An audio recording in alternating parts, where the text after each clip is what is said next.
The Coast of Maine. Yes. How long have you been using the Coast of Maine product? I'm using the Coast of Maine since the first garden store that I worked at in Connecticut, Holdridge's Garden Center, and they started selling it since I remember, working for them, and just became extremely interested in it and noticed how amazing kind of soil it was. And then once I moved up here to Maine, saw that a lot of people, of course, carry it here in Maine, and was just really, really glad to be.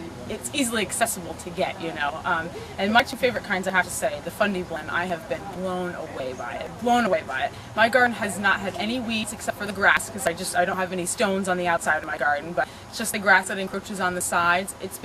I haven't once fed my plants this year, but I almost doesn't seem like I need to, because all that kelp that's broken down inside the soil has just treated my plants amazing. And I think I've been very lucky because my delphiniums came back this year, and I have to say I think that has something to do with that Cobb's Cook and all of that Fundy Blend I threw in on top as well, because we have a lot of customers where their delphiniums don't come back every year, and so I've been very, very lucky for that.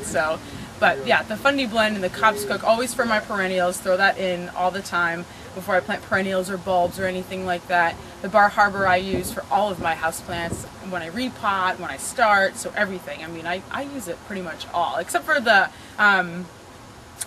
aged dark bark or the aged cedar bark. I haven't tried because I really like that Fundy Blend, so it's probably one of my favorite things that I have found for gardening. So, do you have any stories of customers? Have you been here long enough to have a customer that you might have recommended a Coast of Maine product? Yes, I do that pretty often. Haven't had anyone come back to give me feedback about giving them the information about it, but I do definitely recommend to a lot of people who are looking for something that's going to help retain the moisture, that's going to almost feed their plants as well, which that inside the Fundy Blend does, and then as well as the weeds, that's like the biggest thing that has gotten me, are the weeds. I mean, it's just been, I've never had to not have to pull out weeds in a garden before, and that stuff has really kept them all away. So, except for grass, but that's one thing you always have to battle.